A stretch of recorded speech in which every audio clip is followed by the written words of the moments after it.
Hello everyone and welcome to our educational workshop, Proactive Tax Planning. My name is Rich Bohm. I am the president and founder of Unified Wealth Management. I'm happy to be here. I'm grateful you joined us today. I always tell people our best clients are educated clients. And today we have a lot of great information to share with you on proactive tax planning for 2021 and beyond. Now, before we get started, I'd like to remind everyone that there are 5 key areas to your financial planning.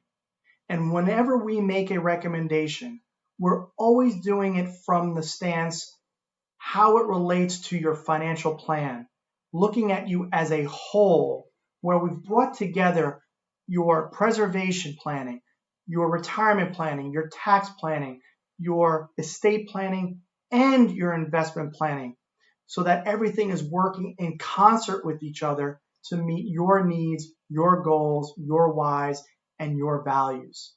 Because I believe when people are looked at as a whole, it opens up the doors for more opportunities, and that's where the real value lives. So we're going to talk a lot today about tax planning. I'm very excited about it.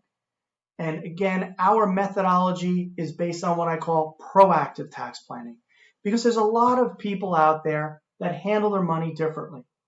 And when it comes to taxes, you can look at things retroactively, meaning the year goes by, you get all your stuff together, you get all your taxes prepared, and it's done. There's basically not a whole lot you can do there. You can also be reactionary when it comes to your taxes. And we see this a lot, where people say, oh my God, I just cashed in this annuity. How is it going to affect me? Or I sold a piece of property. What am I going to do? How am I going to avoid taxes? How much in tax am I going to pay? The key is it's much easier to avoid a problem than it is to solve a problem. And we do that by being proactive.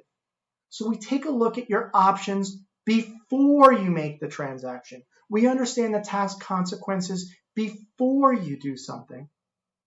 That way, we can look at what's available to us and make an educated decision on the path to take. Again, we call that being proactive.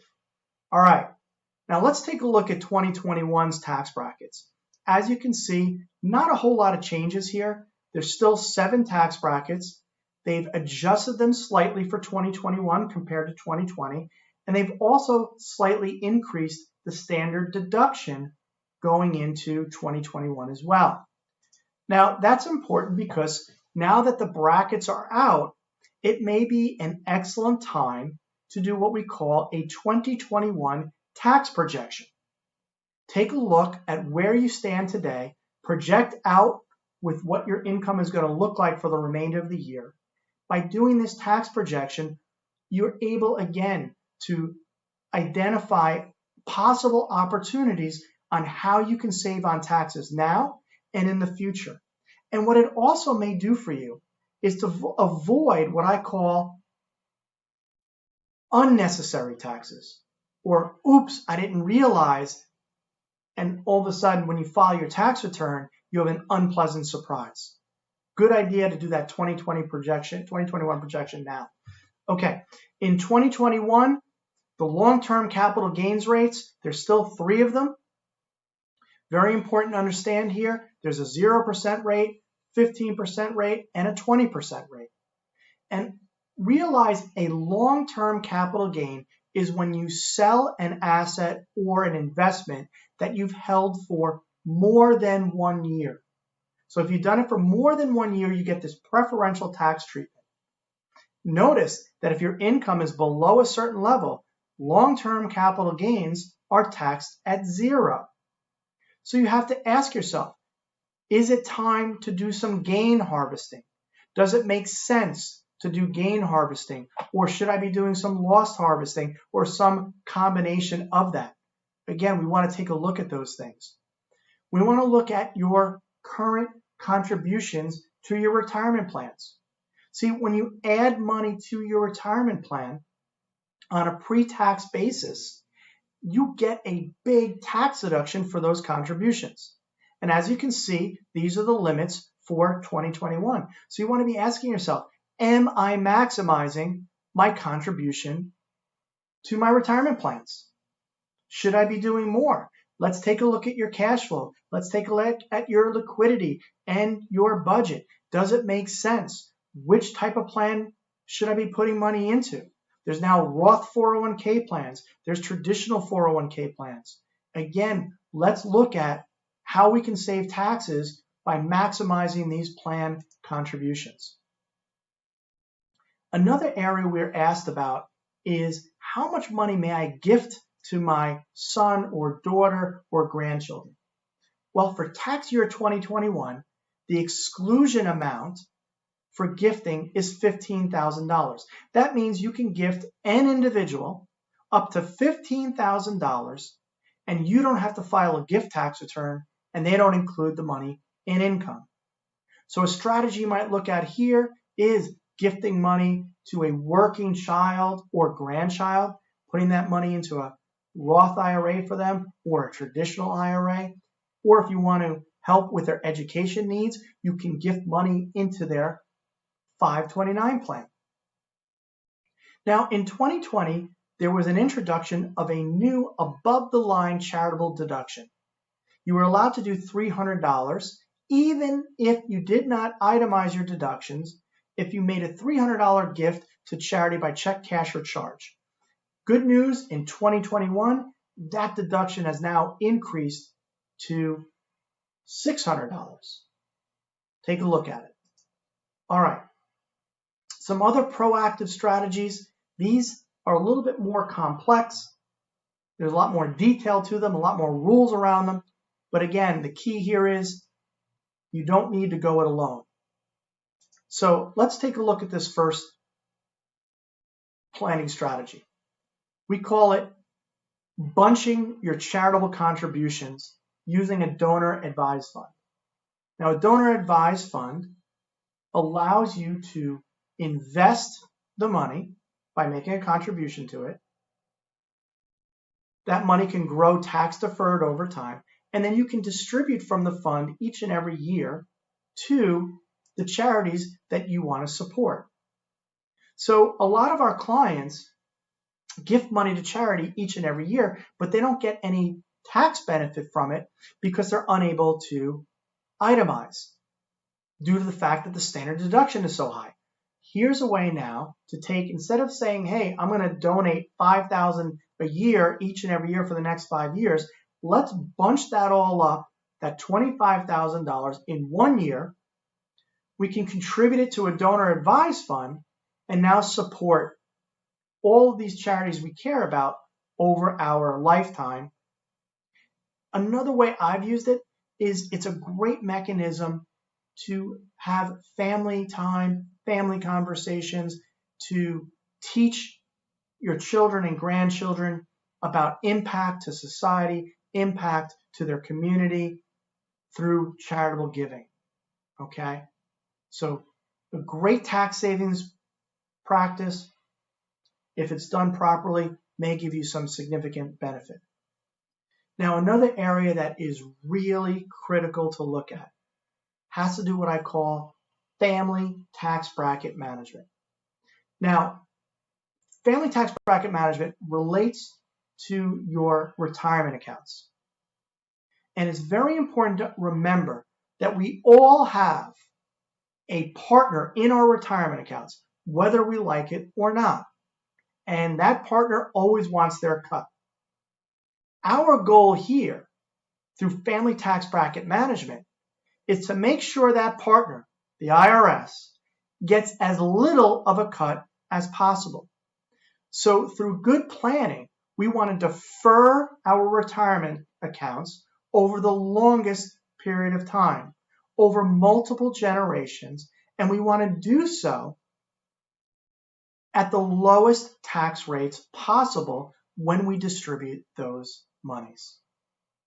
So you look at it and you say, okay, someone's going to have to pay taxes on this money at some time. If I'm in a really high tax bracket, but my daughter is in a lower bracket, perhaps it's better for her to take distributions from that retirement account and pay less taxes over time. On the other end, if my tax bracket is much lower than my daughter's tax bracket, it may be better for me to be the one to pay taxes.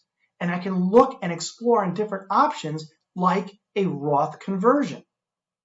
Now, a Roth conversion can be a powerful, powerful planning tool. And remember, it's not an all or none proposition, meaning I don't have to convert all my IRA in 1 year. I can do what are called partial conversions and spread it out.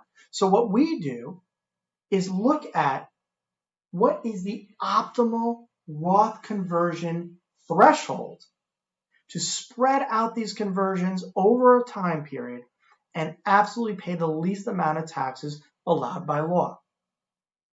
So the benefit here is that a Roth IRA, when you've owned the Roth for 5 years and are over age 59 and a half, when you withdraw money from it, there's no taxes on that withdrawal.